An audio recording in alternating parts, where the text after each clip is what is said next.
All right. We are getting up and going here, guys. Give us a moment. And hopefully I see people in the chat there. Hopefully you got audio on us. And I'm going to go ahead and bring in some video. And what the heck happened there? Oh, no. There. All right. So let's cut there. All right, guys, if you're in the chat and you can hear us and see us okay, yep, give us a shout out. We got audio. James Hawthorne, thanks. He hears us. Make sure we got a video. Look and sound good, says Scott Bogut. Very good, guys. Thanks so much for being in here. I will pause this. And with that said, on this Friday, we will just get started kicking ass and taking names, Lurch. All right. Okay. Yeah, well. Sure. Let's do that.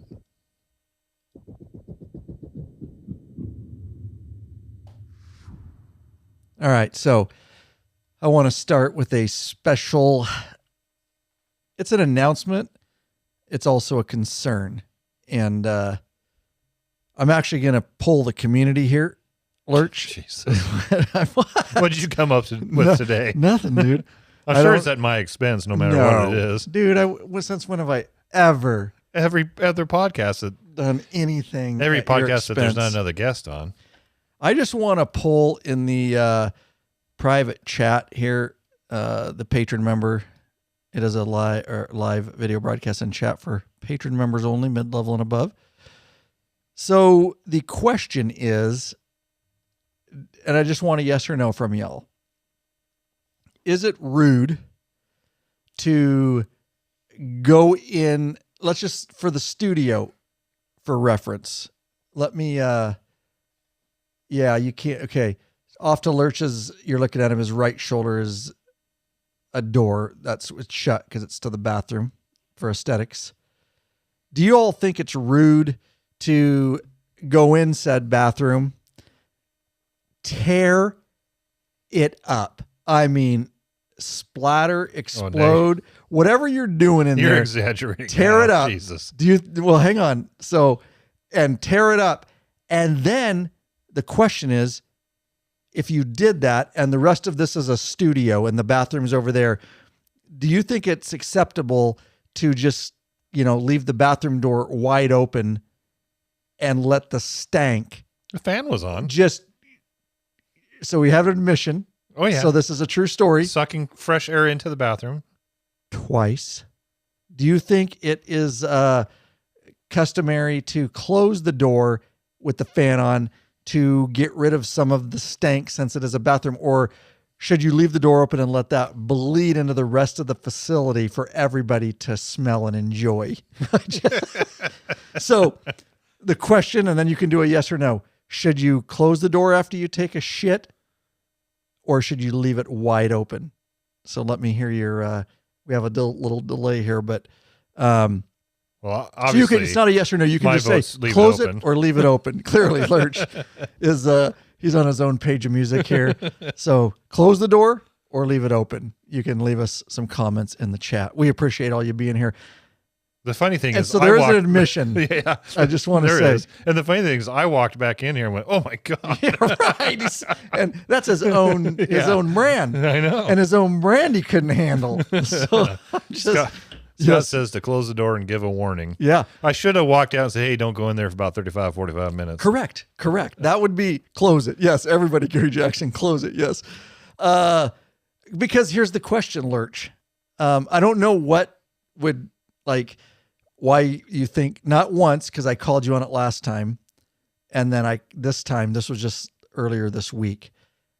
What would make you think that is acceptable practice? Because I guarantee Miss Couchman, if we did a cold call right now at your home, say he leaves the door open. Yeah, at home, dude, you don't just take a shit and walk out and leave the door open and all your wife's walking by, dude. I guarantee. But in all fairness, our bathroom's got a window in it, so I open the window and close the door. That way you're sucking in fresh air.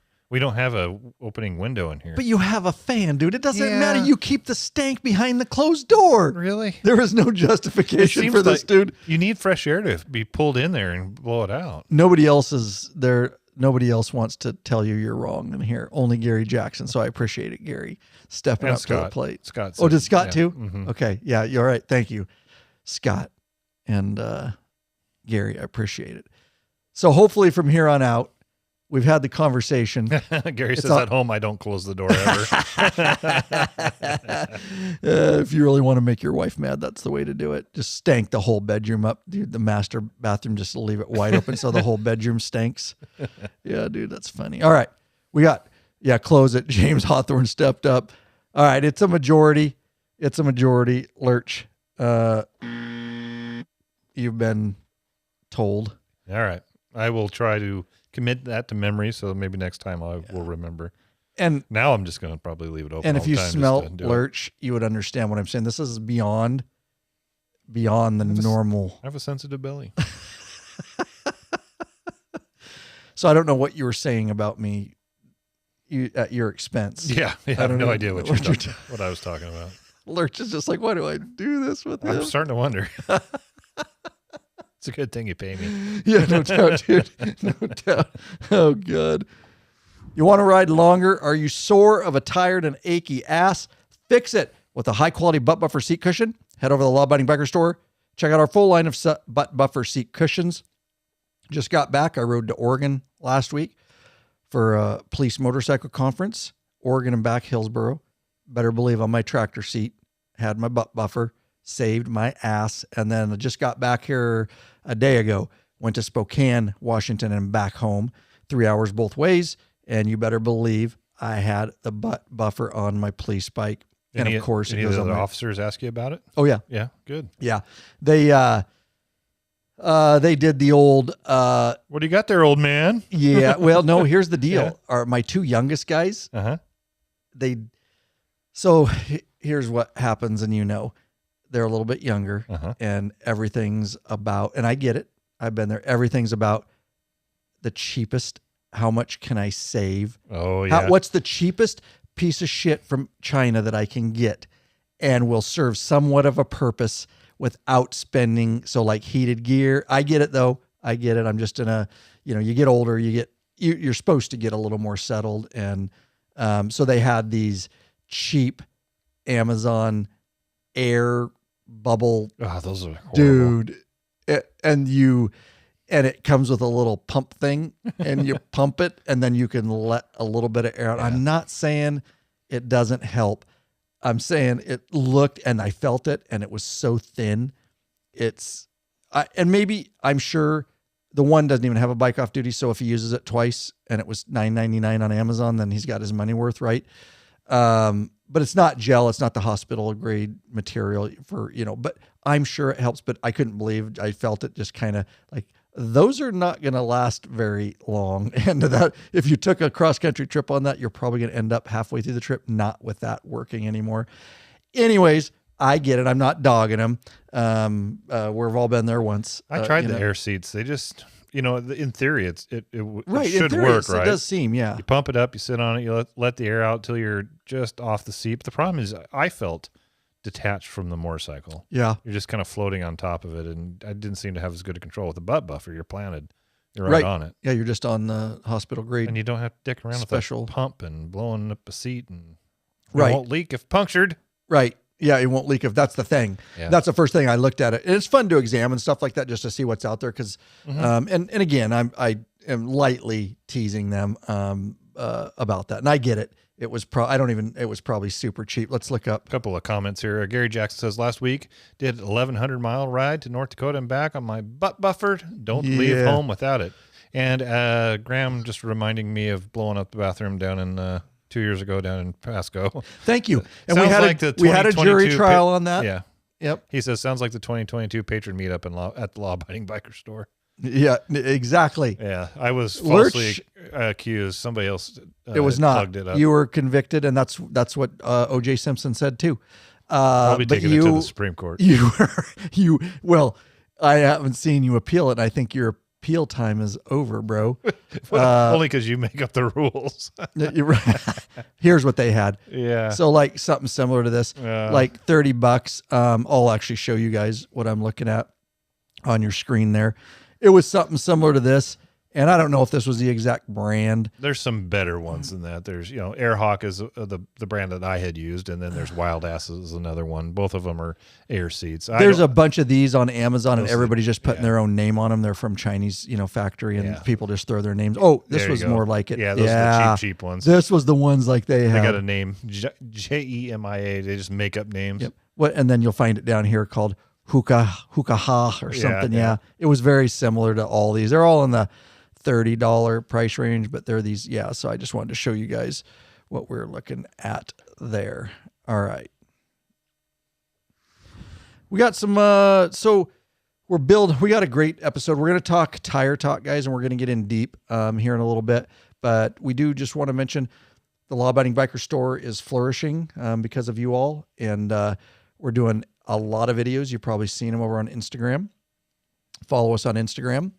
We are on TikTok too, but we do a lot of the promo stuff on Instagram. We do throw it on Facebook too, but majority of it goes over there. And of course, long form videos on YouTube. I do YouTube shorts, so if it goes on Instagram, it does go on a YouTube short too. But get following over there, guys. We have a lot of fun on Instagram, and but we're adding products faster than we can advise you guys. So these are some of the new opportunities in the Law Abiding Biker store. We're not, you guys know right now, this is going to go out public, obviously, at some point, but this is private with the patrons right now. And so you guys know, I'm kind of saying this for the audience that's going to listen to it later. We're not a big conglomerate. However, we are a dealer and we have access to the same wholesalers as any of the big guys. So anything you see on their stores, we can get you for the most part. When it comes to motorcycle accessories and parts, we are trying to add some clothing. We just added helmets, which Lurch is going to talk about. But, by and far, any motorcycle accessory you see out there, hit us up. And right at our store, you can just hit our contact form on the main page and tell us what you want. And we may not have it listed in the store yet. Obviously, we can't list everything right away. But we can certainly look it up and get it to you just as fast as anybody else, because they're not, we're getting it from the same places is what I'm saying. So, Lurch, you want to talk about some of the new things, and we appreciate all you shopping in there. It does help us out, help support us. We're just a company of bootstrap bikers trying to help as many bikers as we can worldwide, guys. And this is one of the big ways we do it. One of the first things that I want to talk about is tires, and that's what this episode's about, so I won't go too crazy into it. But right now on the website, we've got touring tires up because that's a large part of our demographics, touring bikes. So there is the Michelin, the Metzler Cruise Techs, the Michelin Commander 3s, the American Elites, the Dunlop American Elites, and then there's a higher tire. Let me look here. You kind of caught me off guard. I should have known what was coming, shouldn't I? Yes. There's the Metzler 888 Marathons, so that's a high mileage tire. So we've got those on there. But again, like Ryan said, we can get you any tire you need pretty much. So if you see something or you got a different bike that you're trying to get a tire for, just hit us up at the contact on our store website, and we will get you hooked up. Yes, sir. In addition, we brought helmets in. We have access to a lot of helmets now. That was a long time in the making. Pull that mic back real quick. Sorry, you forgot to do that. It's right in front of. Luckily, it was focused on you, just out of the way, so it's not. There you go. So it's not focused on. Yeah, perfect. Thanks. A little behind the scenes action. Yeah. So helmets, we can get Shoei, HJC, Alpine Star, Cortex, so we can get several different kinds of helmets. We've brought in the Shoeis. You've got the Shoei Neotech 3s in particular. Yeah, a lot of what we have right now is the modulars, because that's really what we prefer. Which is the Neotechs, right? Yep. Right. And we have HJC in there too. So we have, yes, I was just saying Shoei specifically. We don't have yet the non-modular Shoeis. No, the Neotech is that's the ones in the store. And again, you can contact us on the website there and inquire if there's something else you're looking for. But we've got the Grasp, which is the model that you're using. It's a white, red, and black helmet. Mm-hmm. Pretty cool looking helmet. Well, there's 3 different colors for the Grasp, but the one we have is that. We've got all of them. We've Yes. got yeah, we can get you any of them, right? Yep. So I just want to make sure the grasp was actually 3 different colors. Yeah, red, white, and black is the one you have. Correct. But there is other versions. Yes, of it, yes. that's what I was getting Yeah. at. Yeah. And without getting into the colors of them, it's on the website. Go check it out. But we also have the solid colors as well. And then we brought in some HJCs to have a more affordable helmet, a budget helmet, if you will. And then we've got some of C91. Yeah, it's the C91. That's Okay. a new modular from HJC. I'm looking at our store right now, guys. I'm popping it on your screen there. This is the HJC. Let me show you this is the Shoei Neotech. If you're listening later in podcast form, this is why it's good to be a patron member, live video broadcast and chat. You get to see here exactly what I'm looking at. This is the one I got, and I've done a bunch of Instagram posts, some really cool pictures of it in the sun. And we've got the different face shields too, guys. Down here, if I scroll down, yeah, we've got the pin locks, and then there's the shields. And then I put this bad boy on that one, on my personal helmet. Then on my police, my Shoei Neotech 2, I put this guy right there, the kind of blue one. But this looks really good. I posted some photos. I may have did it in the private Facebook group too. But all right, Lurch, go on. And that, for a long time, I was just a solid black guy, either just, matte black or regular black. But we've done some podcasts in the past about being seen. And I can tell you that your helmet with that white and the contrast of the white and the black and the red really grabs your attention. It does. And that's really what you want to be seen. I mean, ideally, that's why you guys at work wear white helmets, the white and black helmets, because Right. it sticks out. And then we've also got some Z1R half helmets in there in the store for those of you that still prefer the half helmet. And then we brought some gloves. We got some Icon gloves in there. We've got a synthetic glove, and then we got a leather glove. So just a few of the new items we've added. Wanted to highlight. Yep. There you go, guys, and a lot more than that. So just get over to the store and shop around, and you'll see new, menu items and drop downs and the different parts and all that. So we appreciate your support. All right, we'll do a email here real quick, and then we will dive in to the main podcast, guys. So this is an email from Too Tall. He says, I'm having trouble finding videos on older Harleys like my 09 Road Glide and a friend's 09 Dyna. Do you have anything on installing an S&S big bore kit like the 110? I also have a 2021 Pan America that I would love to see you do videos on, maintenance and operation on the infotainment center. I don't know if it's like the touring baggers or if it's different, especially how to connect my Cardo to it. I'm still trying to catch up on the podcast, and you probably have discussed the Pan. We just have not gotten to them as I started at the beginning. That's awesome. And still have about 9 years catching up. LOL. One last question is, if you come across a way to make a seat less slippery. I'm thinking some idiot armoralled the seat before I bought the bike, which is a little nerve-wracking with the power that this thing has. I know you guys like voicemails, but I didn't want to take multiple calls to get all this in. Plus, wait to get through the years of episodes to hear you answer it. Thanks for all you guys are doing and love the podcast. Look forward to finding videos of yours to help me out with things. YouTube is kind of a pain search for a specific topic in your channel, at least on my portable porn device, cell phone. Hopefully I can get time to try it on my computer. Thanks for your time. A no-tech redneck from Northwest PA. Nice. And here was your response. We don't have videos on a lot of older stuff as it's just hard to get our hands on them. And it's sort of more of a niche area anyways. I did have a 2000 Night Train up until a month ago. So we don't have anything for a big bore kit on an 09. I've ridden and reviewed the Pan America several times, and originally in Sturgis when it was first released. The best way to search our content is to go directly to our website and use a search bar. It has great searchability, and you have access to the last 11 years of content, including videos. We haven't had a Pan America long-term, so we don't have videos so far as maintenance and the infotainment system goes. It's a completely different system from the regular touring models. If the seat is slippery, I definitely recommend putting on our beloved butt buffer seat cushion. It will immediately make it less slick, and your ass will thank you every time you ride. Super stoked you are backlogging our 11 years of podcast. We have put a ton of information out there, and when you search our website, you'll come up with not only articles, but videos and podcasts relating to the topic. Thanks for your support, and let us know if we can help you with anything else. Thank you so much for the question. We really appreciate it. And lawabidingbiker.com/contact. You can leave a voicemail or an email over there. Oh, yeah. Here we go, guys. Welcome back, you freaking bikeaholics. That's right, you freaking bikeaholics. Oh, this is the podcast for the motorcycle majority of the Big MM, also known as the 99% Large, in charge of the motorcycle scene.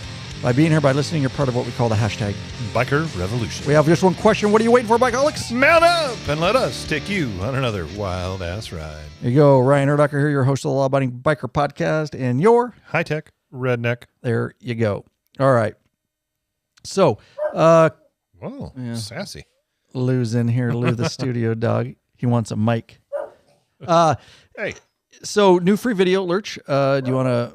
We're putting out videos like crazy, and this is one of the new ones that we put out. This one is called "Your Stock Harley Shift Linkage Will Fail at Some Point. Fix It."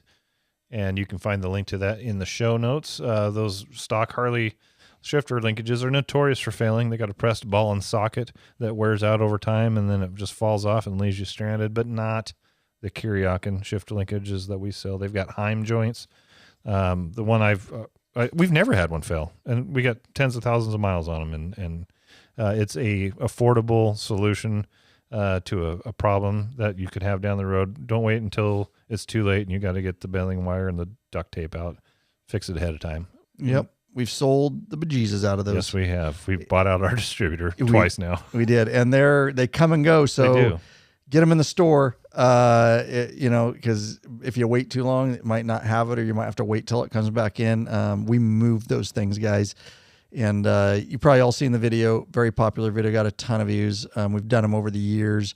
Yeah, it's over there. Check it out. We do have different models in the Law Abiding Biker store for you. A little behind the scenes on Kuryakin, who makes those. They've been bought out. The distributor that owned Kuryakin was Tucker, and Tucker was bought out by Turn 14, and they bought the Kuryakin brand. So, they're kind of in some growing pains of taking on this new brand. And so some of the stock that we're getting is they bought it all up from Tucker, and they're bringing it into the Turn 14 warehouses, and it seems to come in whenever they get it in. And so I'm constantly watching the website. I've got notifications on there. When it comes in, we buy them out. So if you're thinking about getting one and it's in stock, you might want to grab it because it may go out of stock again for a little while. Yep, we're the only one of the ones that have them online because we bought them out. Yeah. And with that said, the reason we like that one is because it's good quality. We've used it over thousands and thousands of miles over like the past 10 years. And also it's affordable. It's a really good price point compared to some of the other craziness out there online for just a shift linkage. So that's why we like that particular one so much. And that's why we brought that one to the store. So anyways, also I just want to mention real quick, Zero 3D guys, remember they're working on 24. So if you got a 24 bike, we found out today. Yeah. We're always doing research for you guys because that's what we do. And we run a store and we need to be able to answer questions. And so a lot of times we will pull things out of the package and test things and stuff like that. So anyways, not a big deal, but we did find, so all our fitment's correct on the website, but just know that 24 stuff, when you're splitting the brake plug back there, it's a larger plug now. They're going to split it the same way, CAN bus, but every company's going to have to do this. And so it's got, a lot of their products would work fine if it had the right splitter. And so I don't know exactly how they're going to do that, whether they're going to have another SKU for us and we'll have that for 24 newer, or if they're just going to equip the boxes with both, the older plug or the new. We'll see. Anyways, as soon as we have it, it will be out. And I'm excited to see what Zero 3D's, you were in a meeting with them, Yep. Lurch, and I could kind of see the board a little bit. Yeah. It was too far away to tell exactly what they were working on, but they did tell me that they're working on a lot of stuff for the new bike. The problem is the plugs are different and the ECMs are a little bit different. They've got to figure all that out, but that's what they do. So they will. Well, and 3D map, like the rear of the bike, Yep. because the lights are going to be completely different. The filler lights, so to speak. Mm-hmm. So aside, some of their other products will work once they get the plug, but then other products like brake lights and taillights have to be completely modified. They 3D print the bikes and all that. We do have a headlight. I can't talk about it, but there is a headlight that we're going to get our hands on for the road glides. Teaser. Keep an eye out for that. It's a brand new headlight that will be available from Zero, and it's exciting. It'll be coming out on the YouTube channel. We'll be dropping a vid on it. And we'll be the only ones to have it. The first ones, I should say. Yeah.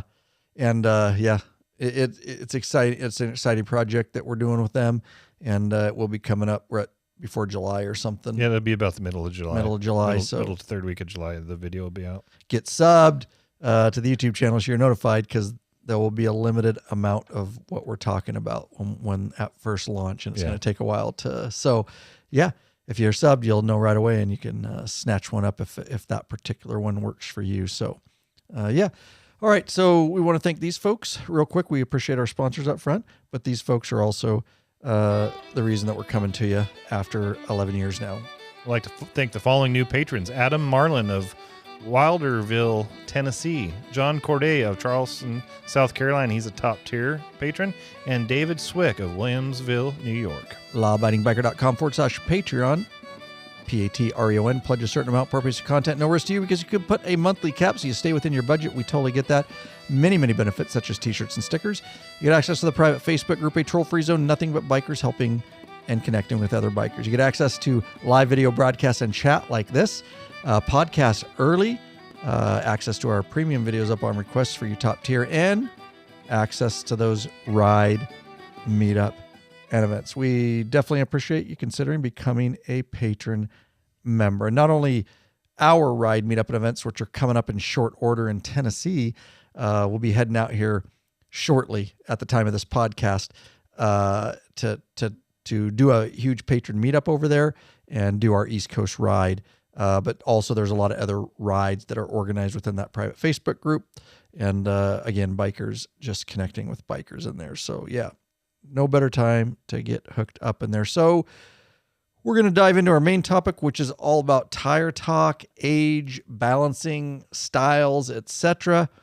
And I do want to give, since I trashed Lurch at the beginning of the episode, I do want to give him props for bringing this together and a lot of notes, and he did a lot of research to try to make a very informative something that you can fall back on, and other people in the biker community and podcast listeners and things like that. And I know a lot of you have experience too. So if you're in the chat, there's also a lot of myths, which we found out and Lurch did research on. And you guys know I'm not a fan of forums. I think they're a horrid old school way to get information, and half times it's wrong and people yell at each other in there, and there's trolls and like this, there's a lot of shitty information, and you just don't know who you're getting it from, unlike the private Facebook group, which is somewhat of a forum, but it's controlled and monitored, and everybody's in there to help each other. And if you forgot, in that private Facebook group, there's a search bar. So if you go in the private Facebook group, you can search. So if you search tires, you will come up with everything over the last 11 years or 10 years that's been talked about tires, every post, every link. And so, but it's monitored, and people want to be in there. So the regular public forums, I hate them. I've had to try to sift through them before, and I'm like, I'm surprised they still exist. Just not, you can just go to YouTube, go to our YouTube channel or our website or the private Facebook group. But anyways, with that said, Lurch did a good job putting all this together. So he will be doing a lot of this and chiming in on it, but I think it's some good information, and I learned some things too. And so we're going to try to succinctly put this in an order that will we'll do our best. We'll do our best, and we will. We might get sidetracked. I will guarantee we will not sidetrack today. Whatever. Okay. And if you guys have anything in the private Facebook or the private chat here, just I just asked them. Let us up if you had an experience or something weird that you think you want the community to. Feel free to chat at all, but we'll try to dive in there and piece anything out that maybe the general listening audience needs to know about. So yeah, I just asked in the chat what tires they're running and why did they choose them. So we'll see what we get back. Oh yeah. Nice question. Yeah. Before we dive into that though, I don't know if everybody's aware of this series Harley Davidson's put out called Push the Limit. It's about the King of the Baggers series. and it's in particular, it's about last year's races, last year's series. They followed them all year, the doc film crew. Yeah, and it wasn't just the factory riders. They followed all of the Harley riders. Yep. So all the different teams. And I really enjoyed it. It's a lot of fun to learn a little bit more about each of the racers and kind of their background. And I didn't realize how much the mothership was sharing with those other non-factory teams. They've really shared a lot of, like, the rear swing arms and a lot of data. They've been sharing a lot of data just to keep those, try to make Harley as a brand and as a whole, trying to keep them at the top of the pile. Terry Vance says that in there. He's like, that took us to a level where we can compete, because they had a lot of other stuff. They understand powertrain, they understand all that, but when some of that frame stuff and things was able to, how the Vance and Hines boys, obviously they're awesome racers too. Don't get me wrong, you've got just awesome riders, but that was able to bring them in the mix where they can, compete with the factory boys. Yeah. And I just really enjoyed getting a little behind the scenes on the racers themselves, and it shouldn't surprise me, but a lot of them know each other, because they grew up racing each other in the different series and whatnot. It's such a small community, the racing community. You forget how bootstrap it is, really. Yeah. Even they share parts sometimes, coming up through the ranks. We've had a few racers on the show, and there's not hardly any money in it, really. When you get to a certain level, you get enough sponsors, like where, race for a factory team like Kyle, Wyman and things like that. It's just a really, when you're younger and you see it on TV, you think it's a huge professional. Oh, they're, you don't know. You're like, oh, they're so rich and they're racing superbikes. There's just not that a ton of money in it. Yeah, a lot of them aren't full-time racers. That's one of their jobs. They have to have other jobs to support themselves. Or they're racing. Some are racing superbikes, like Gillum is racing superbikes and King of the Baggers and trying to work for two teams. And so, it's a good series. Harley did a really good job with it. It's on their YouTube channel. Also, and at the time of this recording, they're all out. Yes, they are. They were dripping them out, I think, one a week, but at the time of this recording, all 6 of the series is out. They're about 30 minutes a piece, and I watched them as they dripped them one at a time, and I couldn't wait for the next one. And if you're at all into, King of the Baggers, which I don't know how you wouldn't be, once I watched one, I was like hooked, especially once I went to one of the live races. But I'm hook, line, and sinker for me. I mean, what's better than, it's really taken over the motorcycle racing scene. And there was a lot of pushback. They're pretty humble about it in the doc when they talk about it, but having some side conversations in the past, it upset. And whenever you come in and do something like this in a very established, but I think this is what racing needed, an upset. Everything needs an upset because it was getting pretty bland. And this brought way more, and they're recognizing it now. And now other countries want to get in on it. Like, this thing ain't done. No, it's going to continue growing. Infancy, really. And it's going to blow racing out. And you're going to see more and more professional riders wanting to go to this class. Just because of the amount of attention it's getting. So anyways, it's really, good series and well worth the watch. It's free, of course. And over on their YouTube channel. That's it. I don't know if they're going to do another one for this season or, if they're going to do one next year for this season, but I think they will. Hardy's all in on it, and they're getting a ton of recognition for it. And so I think it's worth the time for them to document it and do a film each year. They did one the year before, but it was just it was like that hour long, right? Remember that the year before? Yeah. Where they talked about Kyle and Travis growing up at the dealership. It was like just one, and then this was a 6-part docu-series, so they upped the game there. Yeah, and if they did another one next year, I don't know how they would make it a long one like this, because the reason this one went longer was 6 episodes is they were diving into each team and each rider, so there's a lot more to cover versus just a recap of the season. But yeah, it'd be smart of them to put something together for this 2024 season.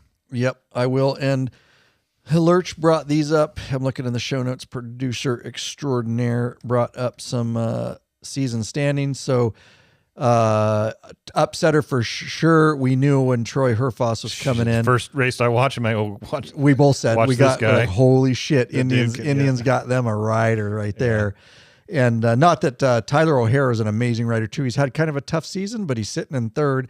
So Troy Herfoss, you got Indian. Again, these are just at the time. This is early season. We got a lot of races, but Troy sits there. Then Kyle. And Kyle and Troy have been back and forth, and that's going to continue. And then Tyler sitting at number 3, even though he's had not the best season, he's gotten points. He's put points on the board. And then you got old James Rispoli, who's a loose cannon. That guy, he is an amazing rider, and he's a real great personality too. Yeah. We got to interview him. We did a podcast. Go back, guys. We got to interview Kyle and James preseason. Yeah, they hadn't raced yet. It was preseason. Yeah. And so James he could bump Tyler, Kyle, and Herfoss. He's just, you don't know what Rispoli's going to do. That's the thing with Rispoli, dude. He's got the skills. Remember, he's new to the factory team this year.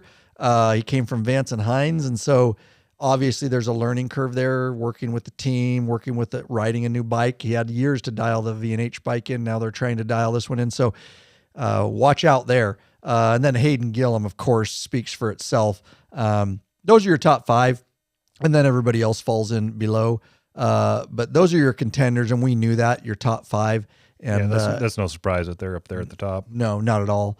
And I didn't realize Hayden hadn't raced for a couple of years. He had been out and came back in to race the baggers, so he was coming off like a 2-year hiatus. Yes, right, yeah, right, yeah. Where he almost quit. Yeah. Yep. And he's doing having really second well. thoughts. Mm-hmm. And Tyler or Troy and Kyle are up there in points. Yeah, they're pretty close. They're close. Everybody else is down there, so it'll take a little bit of catching up for 3, 4, 5. They're gonna have to put some points on the board, so to speak, to get it. But it's fun, and many more races coming up. Obviously, I subscribe to Moto America Live, and I watch them live, and I have them all on my calendar, and I just can't wait. And I love watching them live while they're happening before it all comes out on social media.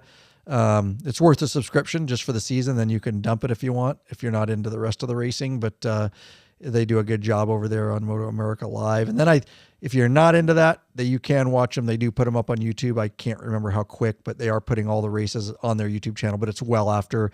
That's a problem. If I don't see it, once in a while I miss one live and I have to watch it like 2 hours later, I stay off social media because you roll through your Instagram and it has them on the podium or something. You're like, I can't. I leave my social media off till I watch it myself because it takes the fun out of it. You know what I mean? Mm-hmm. My wife likes to hear me screaming at the TV, and my daughter, she's like, Dad, what were you going on up there? And I go, I was watching King of the Baggers, and I get intense, dude. I get a little bit stressed, quite honestly, because I have so much fun doing it. It's probably like some people watching like football and stuff, which I can't, necessarily get into, but I can get into racing and yell at the TV and be on the edge of my seat. All right. And we learned just recently when we did the episode with patron Brad Johnston, if you're a hog member, you can get a discount on your I forgot. Yeah, your purchase for the that's right, the season on Moto America, which we didn't.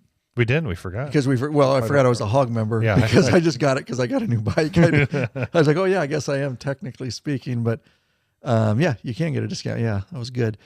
All right, so let's talk. Why don't you start it out here and just go with it, bro? And I'm going to read some of the tires in here. One of the biggest questions is how long do my tires last? Is it 5 years? Is it 7 years? Is it 10 years? It just depends. So one thing that you like to say is, would you be willing to ride old tires as much as you would, car tires, right? Mm-hmm. On a car, if you've got, I'm going to pull the notes up so I can see them. Oh, I can read them to you. Just tell me when you're ready. Oh, I see what you're doing. Yeah, I'm just going to read them. Gotcha. Some of the comments. You just whenever. When on a motorcycle you got 2 tires, and if one of them goes, whether front or rear, it's going to be an interesting experience. It's not like a car where you have 4 of them. One of them goes, you can control yourself pretty well. You could have potentially a catastrophic incident if you lose a tire on your bike. So, I don't tend. We put enough miles on it. I think a lot of our patrons do, but. If you've got multiple bikes, it's another story. You may run into a situation where they're just getting too damn old. Generally speaking, if you're out riding all the time, you're going to wear them out way before they go. But depending on who you talk to, there's some of the manufacturers that will say 7 years, some say 10 years if you scroll up a little bit there. Mm-hmm. Avon says 7 years. Okay, scroll down then. Avon says they recommend 7 years. Bridgestone, Michelin, Continental, Dunlop, all say 10 years. You hear a lot of people saying 5 years, or if you read the forums, like you say, a lot of people are saying 5 years. My brother was in the tire industry. He always told me 10 years. And you got to understand that's a conservative guess, right? If you're a tire manufacturer. What did you say, guess? Conservative guess, yeah. Guess. Right. I just want to key on that word, guess. And Lurch is right. That is a guess.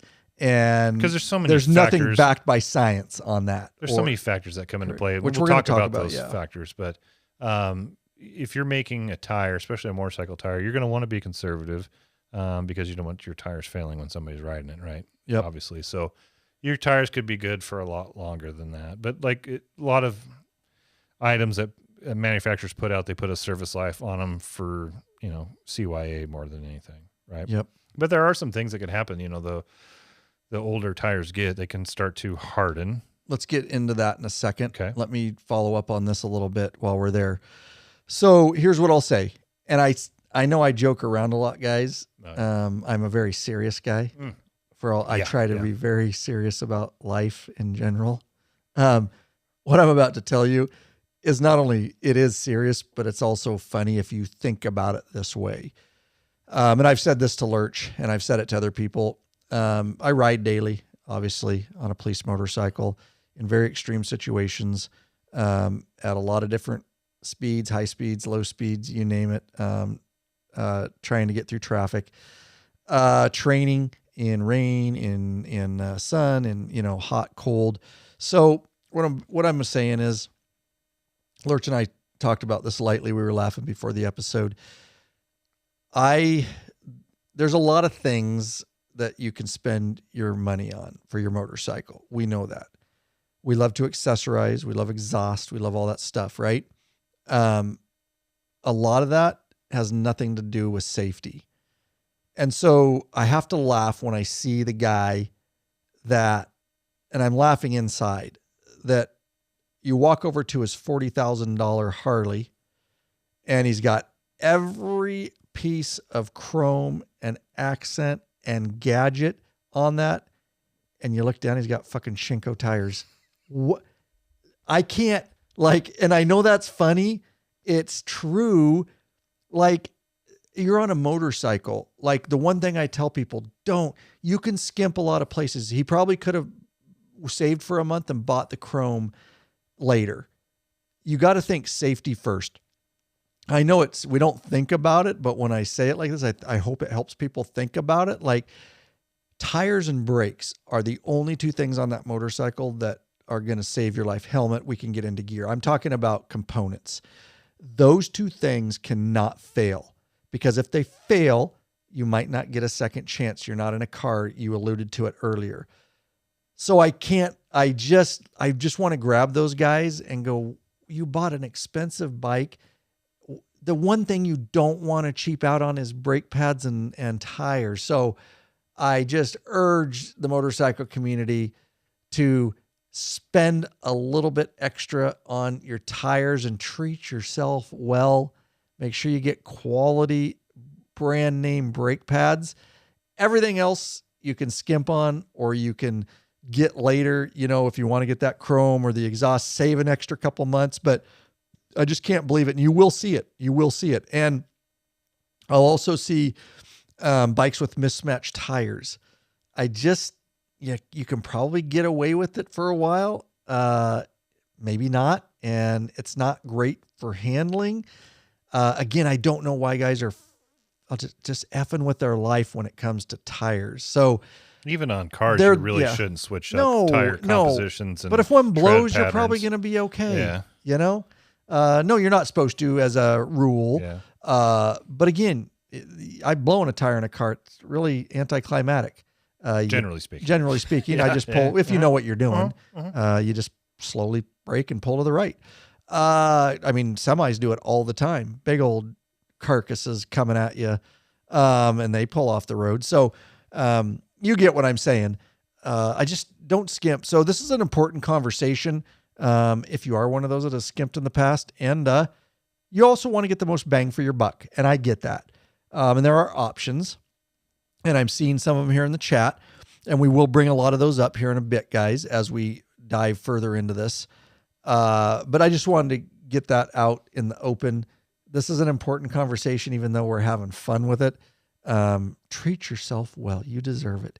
You deserve a good set of tires on your $40,000 touring motorcycle, or 30 or whatever you paid for it. All right, I'm done. I'm off my soapbox. No, I think it's a good soapbox to be on. It's true. There's not a whole lot that's between you and the road, and your tires and your brakes are hugely important. Just talking about tires and the age of tires, I think one of the biggest concerns is that they're going to harden as they get older, and That's what she said. Usually get it softer softens as it when gets you're older. Yeah, what's my problem? You sidetracked me. You said you weren't going to sidetrack me. So the concern is that they're going to get hard and you're going to lose traction. So there was a video that we saw that was on RevZilla. They did a empirical study. So an empirical study is where you actually go out and put these theories to use and see what's true and what's not. So they had a set of 7-year-old, I call them crotch rockets tires, and they went out and they raced. The guy that tested it was a former racer, and he's on a crotch rocket, and he used some brand new tires, went out, ran the track, had a good time. And then he put the 7-year-old tires on. These were old new stock, I guess you'd call it. New old stock. So they were new tires, but they were old. They've been sitting around for 7 years. And he went out and ripped it around the course and didn't really notice a whole lot of difference. He didn't notice any difference. Yeah. He said they grabbed just as well. Yeah. So the concern of them getting hard and losing traction, I'm sure they do harden a little bit, but not generally speaking That's what your wife said? Yeah. Not generally to the point where you're gonna lose traction. Now we're gonna get into some stuff about how to store them and all that kind of stuff, because that really does matter. If you've got them out in the sunlight and they're getting baked, they're gonna dry rot, and then of course, obviously, you're gonna want to replace them right away. But we just want to go through some things that you can do to to properly maintain your tires and to extend the life of them. And if you're somebody who's lucky enough to have more than one bike and you may not get the miles on them, you want to make those tires last as long as you can. Mm-hmm. Yeah. Very good. Lou, the studio dog, chilling like a villain in here. You guys can see him. He was getting kind of bored. He's getting a little salty in his old age. He's starting to feel his oats. You know what? Now everybody has an addiction, okay, of some sort. And I'm not talking like drugs or whatever. That could be yours. I don't know. But we've all got our things we go to, addictions. Would you like to know what Lou's? I can't, it's getting to the point where it's a little bit of annoying. My wife definitely doesn't like it. Do you have any guesses, anybody, on what Lou has a mass addiction to? That your wife doesn't like? Sniffing her crotch. Well, no. Okay. No, he will do that. We call him in our house the panty bandit. Oh, yes. That is one thing. Yeah, don't leave those laying around. I don't think that's his top addiction. He goes in the closet, he'll get in the hamper, and he likes the panties. And the more used, the better. Correct. Yeah. The more soiled, the better, in whatever form. He's really a pervert. If he was a human, I'm fairly confident he would be in prison as a sex offender of some sort. But that's not his main addiction. Do you have any other guess? That was a good guess, though. He definitely has a tendency towards panties.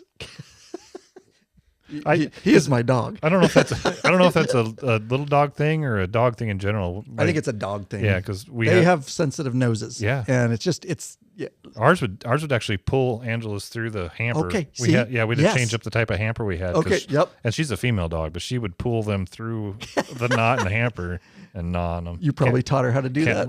Lurches down there. Can't leave them laying around. Never bothered mine though. I'm not sure what the deal is there. Any other guesses? No. You can't even say it. Almond Roca.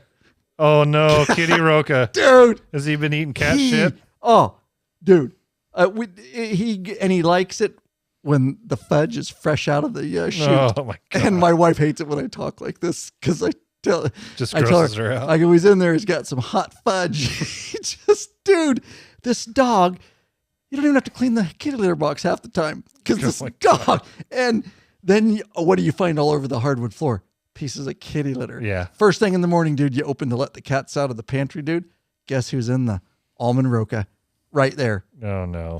That's your guilty dude right there. Filthy animal. He is filthy, dude. How embarrassing. But I've never had a dog that doesn't like almond roca. Kitty roca. That's the, I'm sure y'all know, but that's the cat turds in the kitty litter. Because it looks like almond roca. It looks exactly like almond roca. Yeah, we refer to it as kitty roca. Kitty roca. That's his addiction. And I don't know how, but it does irritate the wife pretty bad. It does irritate me. Yeah, there you go. Little dog story. But he is the panty bandit too. All right. Getting back on track. I don't even know where we were now.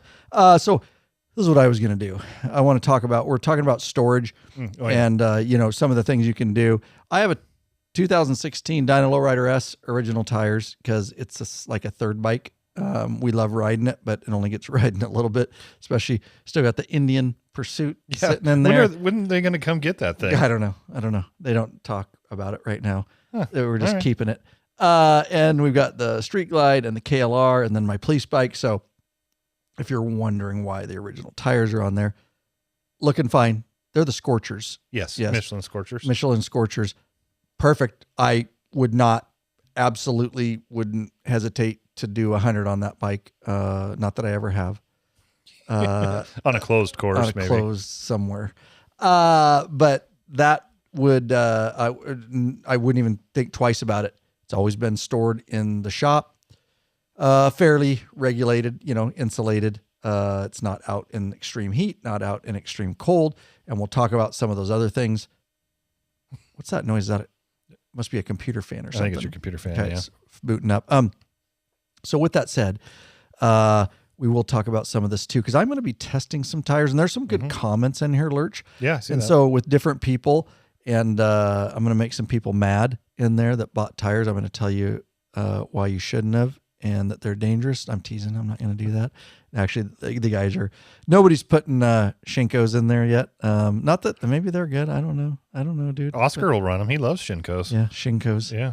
Mm-hmm. Not on his street bike. Well, I wouldn't be surprised if he did someday. No, he does on his KLR off-road, and I think that's a little different. Actually, you're right, because he just ordered. He just ordered American Elite for his bike. Yeah, through the store, our store. Do this real quick. Hey, bikeaholics searching for new and exciting motorcycle products? Zero 3D has the products you dream about for your bike. Check out their wide variety of innovative products for Harley Davidson and Honda Goldwing motorcycles. Zero 3D's got your back with chrome and black parts, lighting, and other comfort products. No modifying, cutting, grinding, or welding for an easy installation. That equals less time installing and more time riding. Zero 3D has a design team of riders with over 40 years of experience with a passion for design and innovation. Zero and Gold Strike are the motorcycle LED lighting innovators for CAN bus plug-and-play system compatibility. They pride themselves on great customer service. Got a question? Get in touch with them via email at sales@zero3d.com or give them a call at 715-808-0027. Check at your local Harley or Honda dealership and ask for Zero or Gold Strike parts.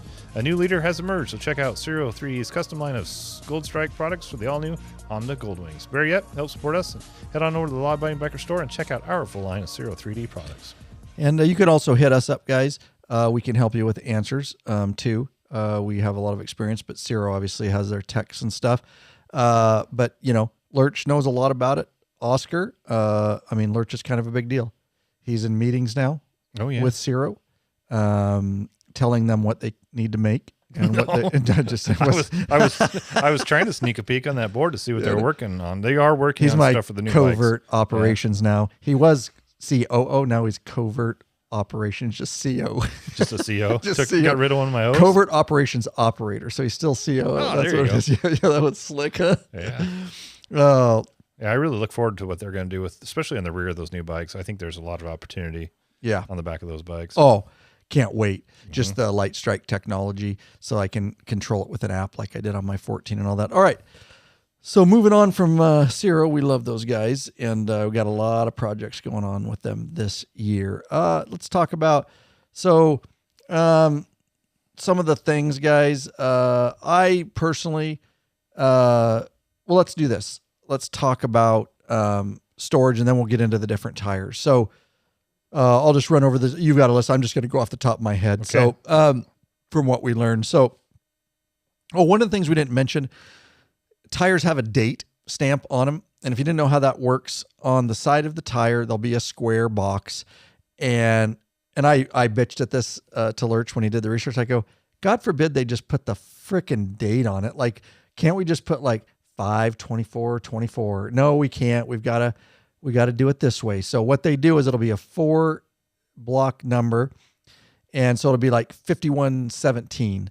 That would be the 51st week of 2017 is when that was made. So, now it would be I don't even know what week it is, but anyways, you get it. It's the week and then the year that you're in. And when I just wish they'd put the regular date, but apparently they ran out of stamps and they can't put the extra month and day there. So, if you want to look at when your tires were actually manufactured, that's the way you do it. It's on the sidewall, and to just look for that big square. There's a picture of it online, and that will tell you when it was made. So some of the storing considerations, obviously, I was telling Lurch, my motorcycles are stored in the shop. They're in a controlled environment, controlled temperatures to a certain extent. I don't run the heat in the shop all winter, only when we're working in there, but it still only gets down to, 50. Yeah.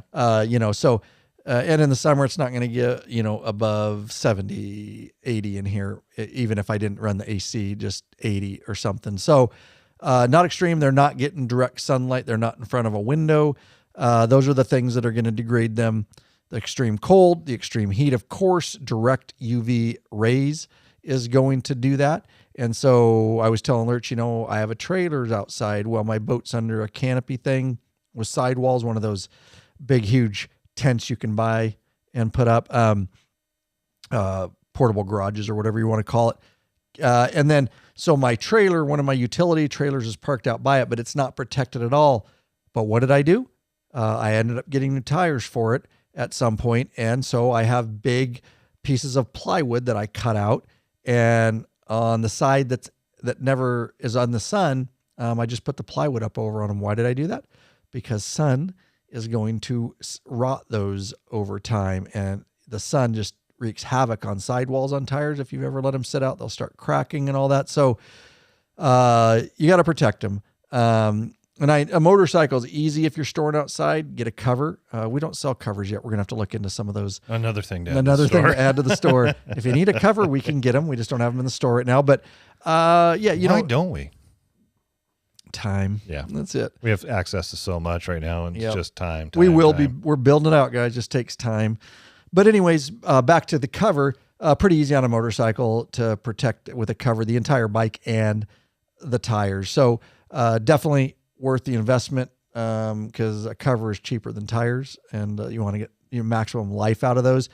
So those are some of the things, and then I know there's more that Lurch. Why don't you finish up with some of the other things that can take a toll on the life of tires? Well, the problem is I wasn't listening. I'm sorry, because the other thing you can do, they say. Text I had to well, answer, I talked about the heat, cold, sun. One of the other things they were talking about is like something with your fridge puts out, and we're not going to get technical about it, but just essentially, ozone. Yeah. So let's talk about tires on the bike versus off the bike. If they're off the bike and you're storing them, a good thing to do is to put them in either a container, plastic container, which is kind of not real easy to do. So you can just grab a black 33-gallon garbage sack and put that in there, wrap it up. It's going to keep the sunlight off the tire, and it's going to keep ozone and oxygen off of it.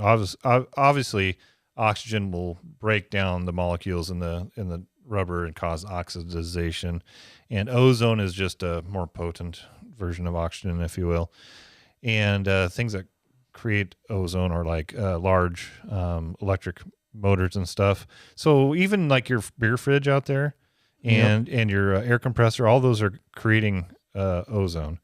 Is it enough to really worry about? I don't think so. We're just these are just here, things. Yeah, these are things that can affect it. So if you're storing tires, if you bought some tires and they're not on the bike, which we do here, we keep tires in the shop. Yeah, we should probably wrap them in a black plastic bag if they're going to be up there for a while. But if they're going to be up there for 10 years, but we use them within a year. So, and I think all of us, and we've been guilty of it. I've seen them out there. We stack them. I think you'd have to get really high for that to be an effect. One tire. Probably. But what you're getting at is it compresses, and even when a tire's on a bike, and it has pressure on it, compresses the sidewalls. Those have a life.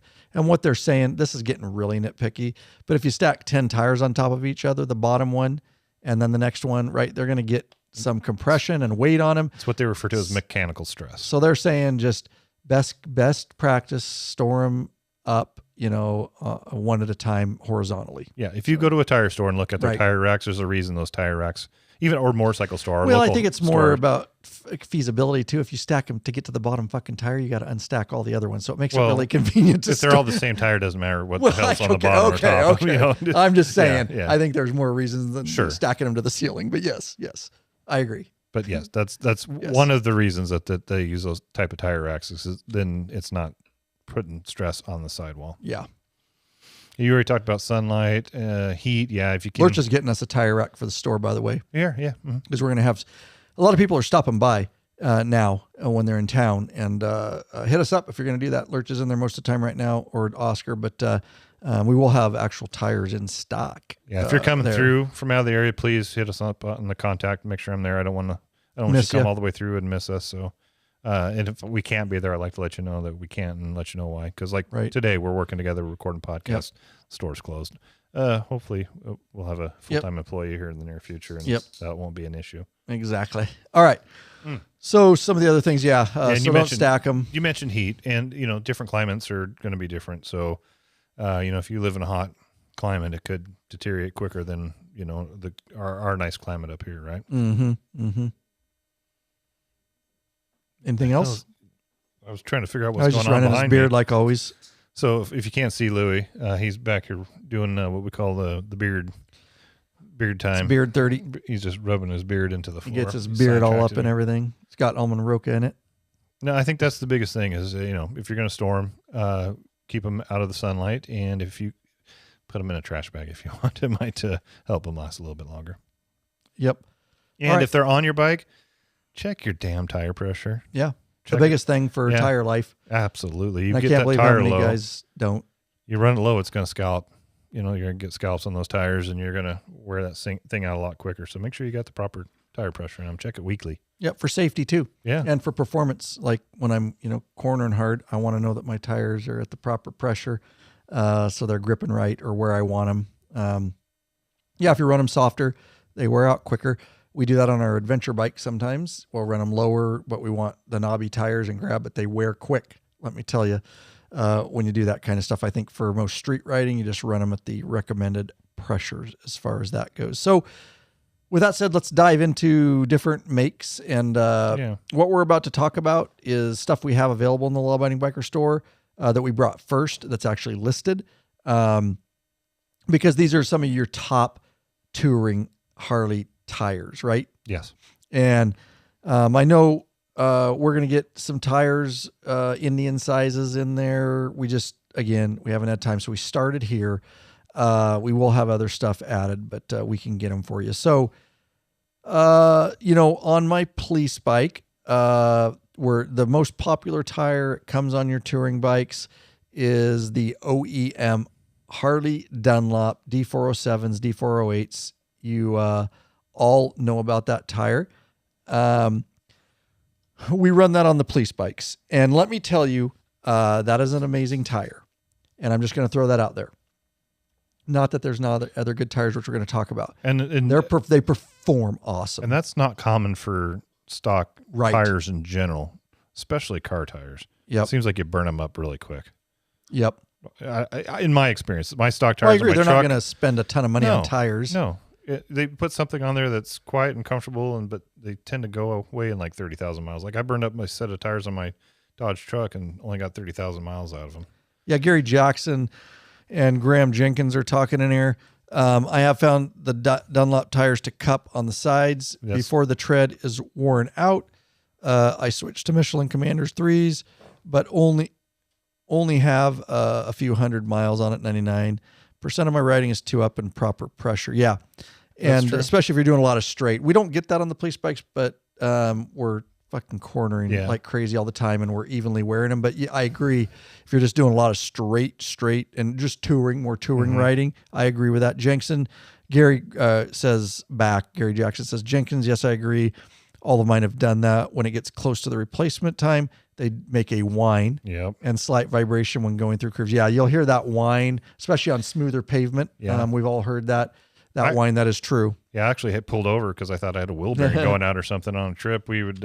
My tire was getting down to the end. I probably pushed it farther than I should have, but we put a lot of miles on that trip, and I started cornering. I was hearing the woo, that whine noise. Oh, yeah. We've all heard it. Yeah. What the hell is that? Yeah. I hadn't had it to that extent before where it was really noticeable. Yeah. And so I thought maybe I had wheel bearings going out. I'd pull over and check it. And remember that? Popeye came back and I go, dude, it's making this noise. He goes, your tire's worn out. Yep. Let's go. Yep. Let's go. Let's go. All right. Enjoy the hum. Yeah.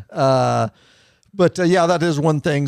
But I will tell you by far, the things we do with the Harley Dunlop, and again, I'm not saying it's the best. I'm just telling you, it's a legit tire. Mm-hmm. If you guys just see what we're putting our police bikes through, fast track, low speed, we're qualifying, tight keyholes in rain, whether it's raining or shining, we're qualifying.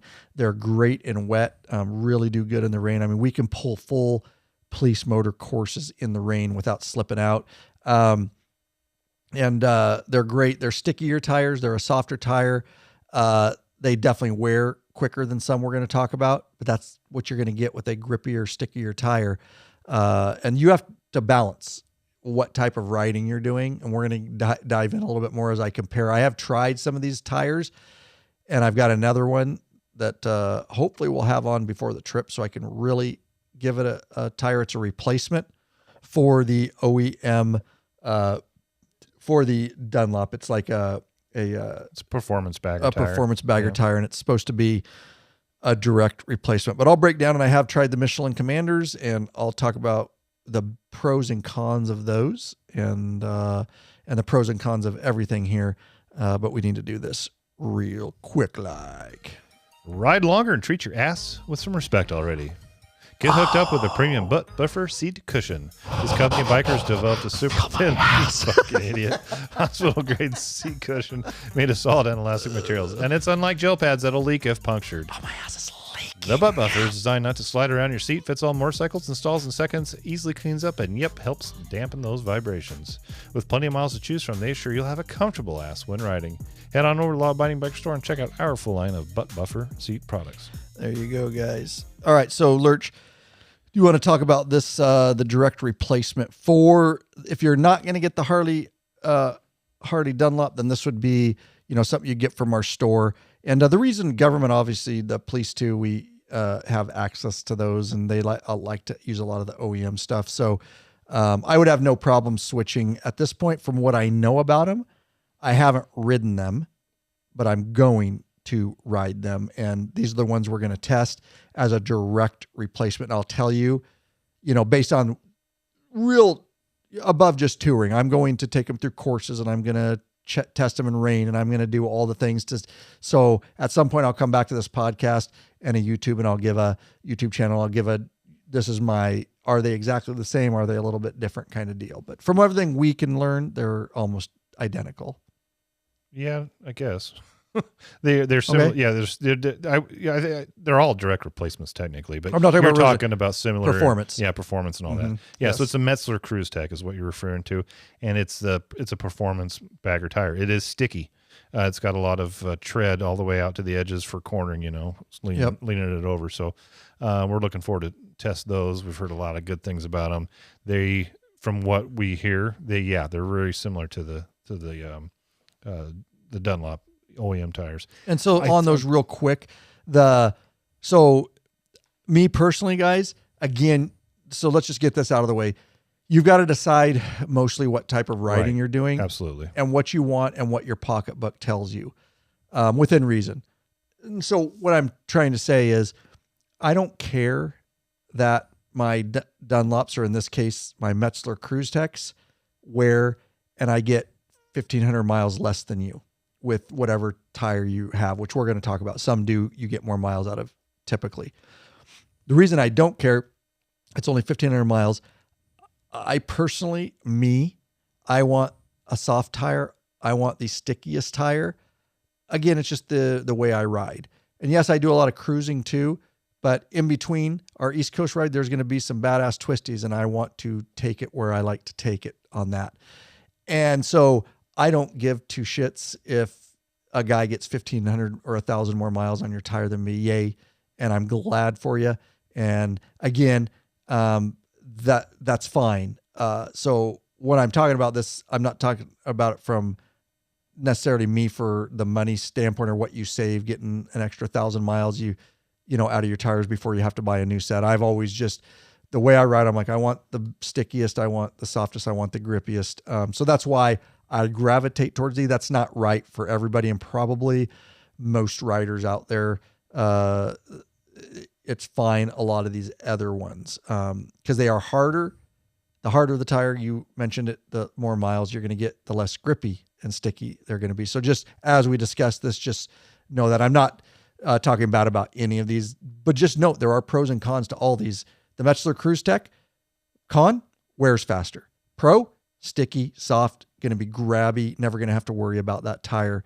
Something like we'll move on to, it's going to be harder, less grippy, but less sticky, but you'll get more miles. So it's kind of a give or take. Pricing wise, you didn't put prices in here, and I'm not.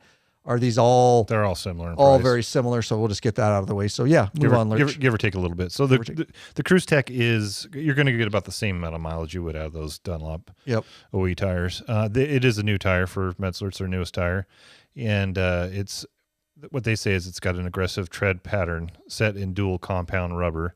The Cruise Tech offers supreme handling in both dry and wet conditions. Featuring an all-new carcass specification, the Cruise Tech provides excellent predictable handling and cornering stability throughout corner entry and exit. This performance tire will not only help make use of all the extra power and performance cruisers, but also improve the handling characteristics of cruisers of all shapes and pedigrees. Okay. So, and if you look at the tread pattern on it, you can see it's definitely got more aggressive cornering tread. Right. Yep. So let's move on to this one, because this is a popular one. And this is from Terry McDonough. Hey, Terry, shout out. Good to hear from you, brother. Get out of there. Get out of there. Sorry, I'm clicking on something and I don't want it there. Oh, you stupid thing. Oh, there.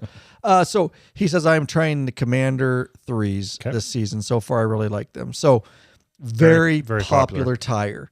A lot of people go to this from the Dunlop, the stock Harley Dunlop. So I have experience with the Commanders, and here's what I will tell you. I rode them. My findings, a great tire, and I'm not at all talking bad about it. As I did with the Cruise Tech, I'm going to tell you the pros and cons of that tire in my experience. It is a harder tire. That's actually objective because it is true. They state that it's going to be a harder tire. It's going to be less grippy. Are you going to crash and slide? No. You're going to get more miles out of it. That's a pro. It rides really nice. If you're doing a lot of touring, it rides really nice. It's a great tire. I found it less, stable in the rain. It should be. It's a harder tire. It's a little bit less grippy. It does have if you look at that tire, it does down the middle have a almost slick, it's yes. The Michelin Commander 3. Yeah. So I could see it in the rain. Especially if you're upright, it doesn't look like it has a whole lot of tread. A lot of the tread is on the sides. On the sides, right. So I can see how it could potentially be a little less grippy in the rain when you're upright. Yeah. Yeah. Good point. Does that mean you can't ride in the rain? No. They say it's perfect in the rain. All the tires say they're perfect in every condition. So take that with a grain of salt. I'm just telling you from personal riding experience on them, especially downshifting, grippage. I downshift and slide a lot. And for whatever reason, even around corners, I had to be just a little more careful on the throttle because I felt some slippage at times on it. Again, this is riding fairly hard. Just back off, right? And that's what you do with a harder tire is you just back off a little bit in those conditions. There's no reason that you can't. But you just have to be aware of your tire. And when you ride a lot and you corner really aggressively and you transition a lot and you're getting your rear to slip when you're going into corners, shifting down aggressive or whatever, that's when you can really feel like different tires do different things. So I like to push them to that a little bit, or take them out on the course and do really, really tight bar locks and go into transition. That's when you start really feeling the difference. So I like to get technical about it and ride them like that. And I get it. A lot of people don't, and that's okay.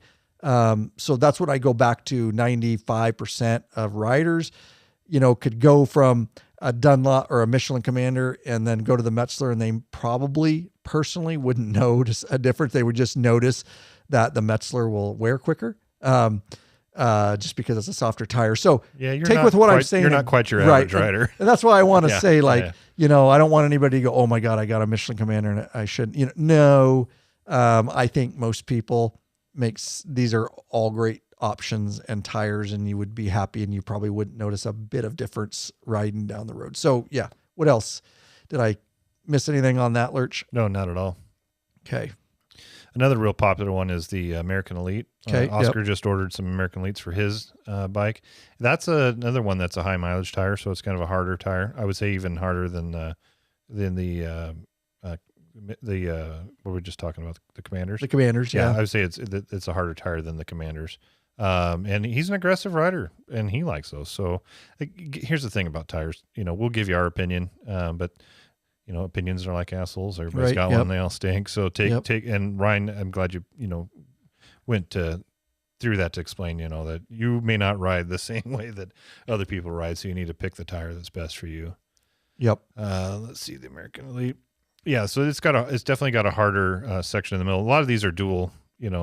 I will tell. Yeah. Sorry. Dual zone tires, if you will. They have a harder section in the middle. Okay. And softer on the outside. The idea behind that is that when you're upright and going down the road, that it won't wear as much down the middle. Gotcha. But when you lean it over, you get into the sticky stuff. So they're trying to give you the best of both worlds. Some with kind a lot of of these hybrid. tires. Yeah. Mm-hmm. I will say Oscar, and he would agree with me if he was sitting here. He's a budget guy. But he's got a CVO. And I know. And he got a good deal on that. But he is. Because he runs on his KLR, he runs some stuff. And I'm just like, because he wants them to last long. I just get the knobbies, dude. They're soft as shit. They're like riding on bubble gum on the rocks and stuff. I'm just like, I'll just buy some new ones. But no, he's got to get some that get an extra couple 100 miles. And sometimes you're like, I don't even know what kind of tires those are. So Oscar is definitely budget before safety. And he would agree with me. Safety third? No, I'm teasing to a certain extent, but Oscar's willing to do that. Anything to get, Oscar's just one of those guys, anything to get more miles on my tires. Anything. All right. Sounds good, Oscar. We love Oscar. In the store now, guys, by the way, killing it in the store, shipping stuff out. All right. Oscar? Yeah. Yeah. Oh yeah. He's doing well. So the American Elites, here's what they say about the American Elites. They are the only replacement motorcycle tires for Harley-Davidson bikes that are designed in America, made in America, and tested in America. They have, like I mentioned, multi-tread rear tire. It's built for long-wearing compound in the center of the tread and lateral grip compound in each shoulder to maximize cornering performance. Great tire. Nothing wrong with it. But it's a harder compound, like you said. Right. It's not going to be quite as sticky, but you're going to get some good mileage out of them. Scott Real Bogut common one. Says, speaking of American Elites, he said he's had them on his last 3 bikes. I've used Michelins in the past and have had good success. So he's used a couple different kinds. I like that. I stick with the American Elites because they are a good combination of handling and longevity. There you go. Mm-hmm. From a community member there, guys. So I appreciate the comments. And if I missed one, I'm sorry, guys. I'm trying to sift through them here. Yeah. Do we read Gary's? I haven't deviated from the Dunlop American Elites. Seems like a lot of discussion in the private Facebook group about different brands with no real shining star.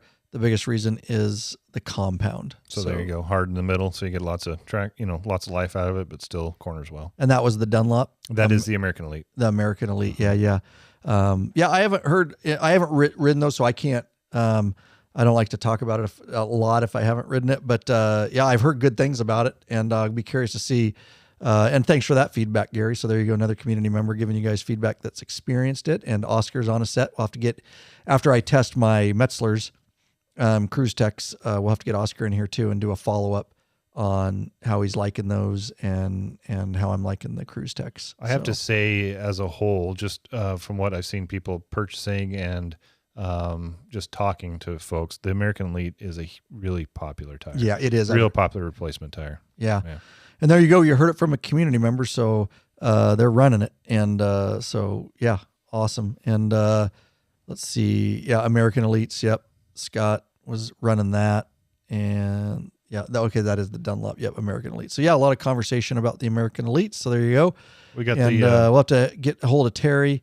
He's trying the Commander 3s this season, so you'll have to hit us up, Terry, and let us know. Just a little line, or maybe we'll get you in remotely or something, and see what your thoughts are on the Commander 3s from your riding experience. So yeah, there you go. We've also brought the Metzler ME888s marathon tires into our store as well. So we've got the Cruise Techs that are the sticky, performance tire. Then we've got the ME888s, which are they call them marathon ultra tires, a ultra high mileage tire. So they're going to be super hard, probably. Yeah.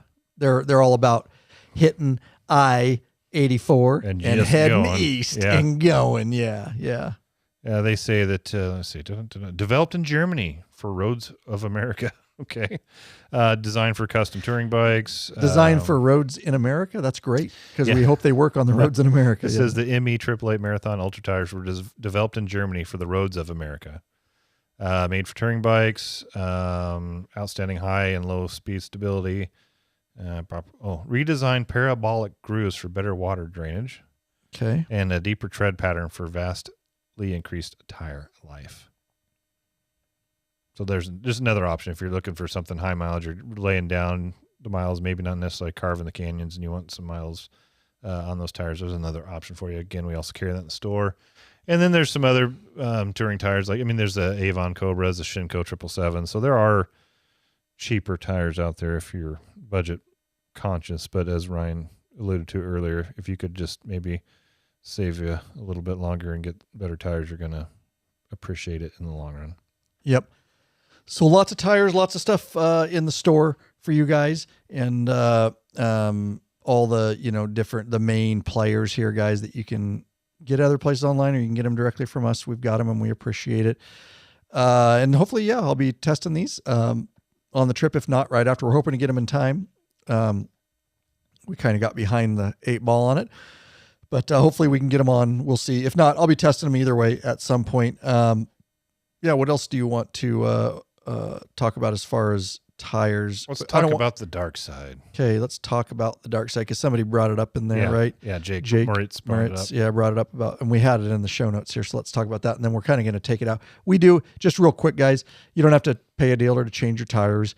Not everybody has a tire machine, but I don't like them working on my bike unless I have to. Any shop, I just we take our wheels off and we just take them down there so they can put them on their tire machine and actually pop them and balance them and all that. And then I put them back on my bike. You save yourself a ton of money. We've got your back on that. We've got tire removal videos, free, front, rear. We're going to put them all in the show notes, lawabidingbiker.com/whatever episode number this is.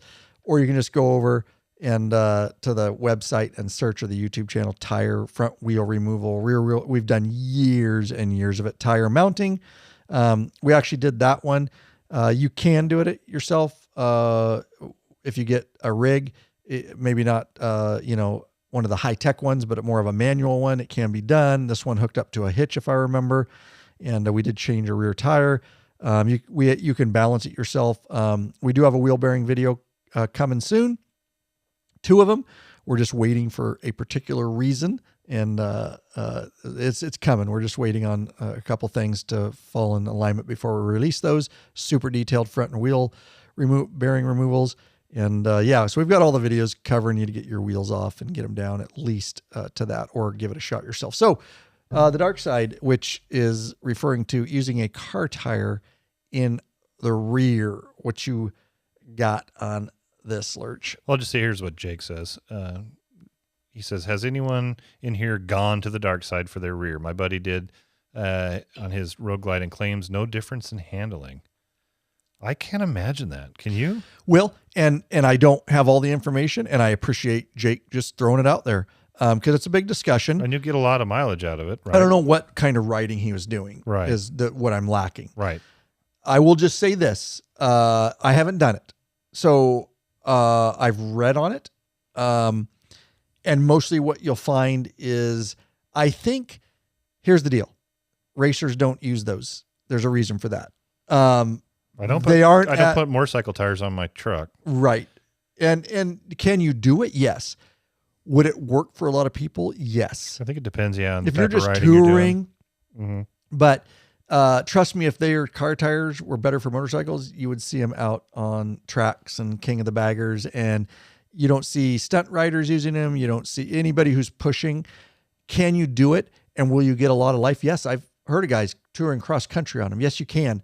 But again, are you just kind of moseying along and you really don't care about, pushing the line too much on corners, and you're okay just riding along the river and you just get there when you get there? And, some of us seek the fun of, being able to transition the bike all the way back over, into the floorboards and such. It's going to be just the way the tire is. That's going to make it more difficult. But I appreciate the feedback, Jake. I think it's awesome. And again, without knowing or seeing what kind of riding he was doing, he probably may have not known any kind of difference at all. And it can be done, and guys do it. If you're really budget, I get it, because you're going to get an assload of miles. That's why guys tried it, is because you're going to get an assload of miles out of car tires, but they're just designed different. Mm-hmm. They're not going to be as sticky on the sidewalls. They're just not, it's not set up for a motorcycle, but it can be done, and I'm not against it. I say each rider their own. I don't think it's unsafe if you're not, going out and really, I would be really hesitant to really carve. Yeah. You lean your bike over. There's a reason that the motorcycle tire is shaped and designed the way it is to maintain that patch, that friction patch with the road, that contact patch, what I meant to say, with the road. If you're using a car tire and leaning that thing over, you don't have the shape and the design, and you're getting onto a small amount of sidewall. Correct. Well, actually, there's no real sidewall, but it's just rubber. You're kind getting of on the edge of the rubber there. So I could see if you were just cruising down the interstate, it might, or even doing. You can even replicate just going slow. Yeah. If you're not into really transitioning and really carving and needing that stick, of course you can do it. I just think you need to be aware the capabilities are going to change of your bike. Yeah, the bike's going to handle completely different, not just running down the road and cornering. Think about emergency braking. If you get on the brakes hard, is that thing going to grab harder than which hopefully it grabs harder than the front, but is it going to grab differently? You got different compounds, different tread patterns. I don't know. I just don't. It sounds. That's why they call it the dark side. Going to the dark side. I don't know if I would do it. I'm not willing to do it. Yeah. I think it'd be fun to try. Maybe it'll be a future video just to try it. Just put one on, go right around. Yeah, not to get too crazy, but just see basic riding and kind of see how much different it feels. And I think that all depends on what car tire you put on it too. I mean, you could get into a whole thing about what type of car tire did you put on it, and it's come up in the patron only Facebook group a few times, and it gets good conversation going. Here's just a couple of things that was on the last one. So William Samuel had said crazy and stupid. Sorry if I offended, but anyone that does this, you're putting yourself in passenger, and of course anyone you may hit in danger. I know several friends that do this, but it's just plain irresponsible. And sorry if I offended anybody. Jake we were talking about because I agree. I personally wouldn't switch, but he wanted to hear other opinions. I like to hit the corners too. So there you go. And here's something Tim White had said, and Tim used to race and knows about tires. Okay, there you go. Yeah. He says, I'd never do it. There's a ton of engineering and design that goes into motorcycle tires that is specific to the geometry, physics, etc. of a motorcycle. True. Well said. By the way, if your riding style would require that you consider this an option, you should just buy a sports car and leave the riding. Is that what Tim said? Yeah. And leave the riding to us. It's great. Every time it comes up in there, it spurs some good conversation. Yeah, it is. And Tim actually said it really well there. Yeah. The physics of a motorcycle, the way, they go through, if you just look, and again, we're not we're not King of the Baggers. I just want to make that clear out on the road. Or even super bikes. Just look at the amount of engineering and thought that goes into those tires, and the way that they can ride. I mean, tires are super important in the way that they're designed for a specific machine. They're always, testing new stuff, and certain tires have to be used on the tracks for that reason and stuff like that. So yeah, no, it's a great conversation, and the dark side. There you go. So yes, you can do it. Not recommended. I don't personally, but again, each to their own. If you don't feel it's a safety risk, I believe it is to a certain extent. But you're the one riding. But yeah. And that's where it came from, is guys just trying to save money. You know what I mean? It wasn't really anything about just saving money. What's up? Jake brought up something interesting too. He says, I wonder what insurance companies would say if they found out there was an incident or a claim. Yeah, that's interesting. Yeah, if you get in a crash and you've got investigators come out and check out your bike, and let's say you're at fault. That tire belongs on a Prius. Yeah. Is that a Prius tire? Now, so you're not, obviously there's not going to be anything criminal there, but there is a civil liability potentially. Oh, sure. You could get sued. Yeah. If you run into somebody or you go down, and yeah, absolutely. Running improper tire. Yeah. It's definitely a different take on it there. Something for sure. to consider. For sure. And a lot of those were great conversations going on in the private Facebook group. So with that said, there's a lot of your tires, guys. Anything else, Lurch, on that to clean up that we didn't mention? Hopefully that's a good guide. And again, I'm good with my tires for 10 years, easy. Sure. Yeah. But I store them indoors in a shop. They look great. Look at them. Keep them properly inflated. If the sidewalls are cracking or they're showing, then get rid of them. Yep. And the one thing we didn't mention, I know a lot of we get a lot of new listeners. They listen because they want to learn. And so I know a lot of people think it's dumb saying stuff like this, but remember, the way you check your tread depth, especially on the Dunlops, and a lot of them are similar, is they have wear bars. And so in between the cutout tread, if you will, the canals, deep down in there is a wear bar. And it's just it usually goes in line with the tire or cross. I'm trying to visualize. Mm-hmm. Yeah, cross horizontally. And when that tread gets down to a certain depth, those will start showing their kind of pop-ups. They look like little speed bump, so to speak. Yeah, you almost don't even notice them when you have a new tire. Right. But once you wear them down, then they start getting obvious, yeah. Yes, and they're wear bars, and that will tell you that it's good. And if you have a tire tread gauge, it's real easy. Mm-hmm. Cars here in Washington are 230 seconds, and you should 330 seconds on a motorcycle. So when you get down to 330 seconds of an inch, then you should definitely replace your tires. Your tread is getting low. So either way you want to do that, but the wear bars are nice. You can just visually inspect those. And if the cords start showing, it's time. That's bad. If the cords, and I've been there. Yeah, unfortunately I have too on long trips. That ends up on a long trip. So try to get your tires before you go on a trip. Know that you're going to run out and get them changed before. Cause I did get back from Sturgis, the first time we went years ago, and it scared me. I didn't realize till I got home and got on the lift. I was like, I knew I won't make that mistake again.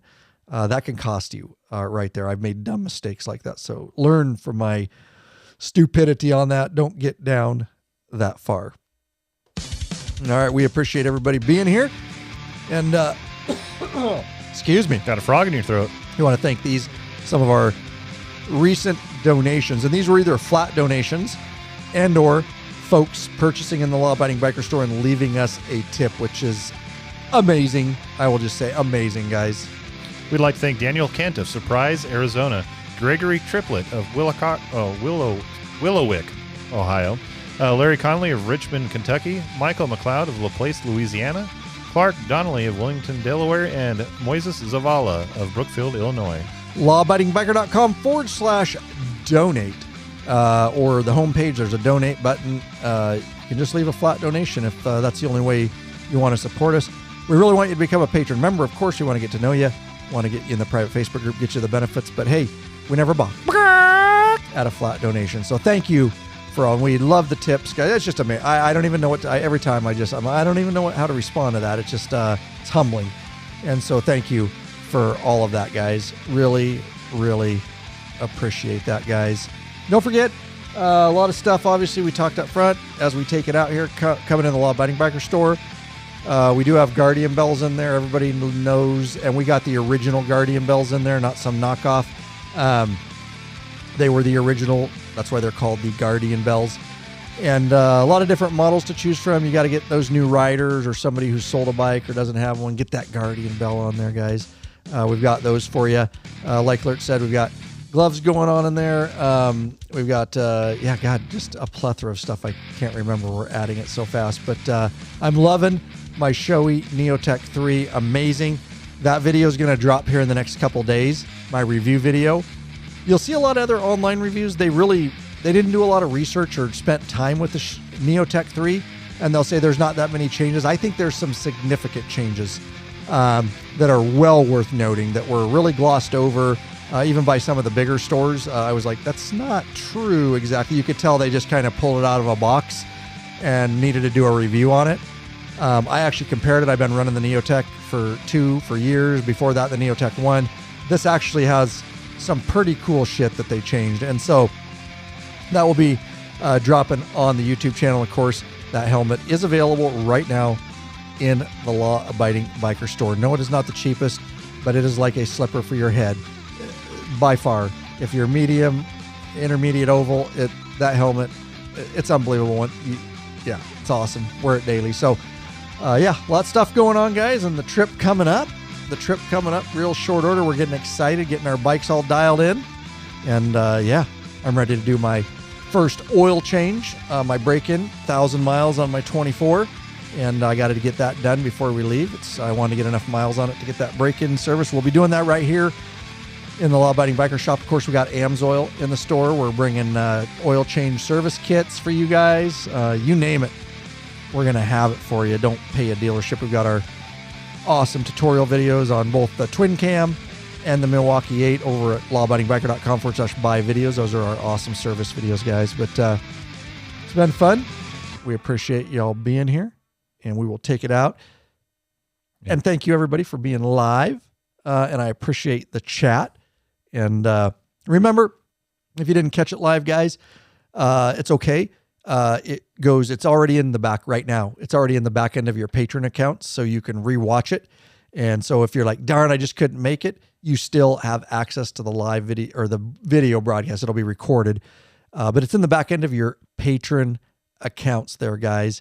And if you didn't catch it that way, the audio gets uploaded within several days, just the audio version in the back end of your Patreon account. So you're getting it no matter what, way before the general public. Anything else, Lurch? Check your tire pressure. Done. I can't say anything more than that. So with that said, guys, we are going to take it out and off live. Thanks, guys. God bless. Thanks for being here. We appreciate all your support. We are out of here. Have a wonderful Memorial Day weekend.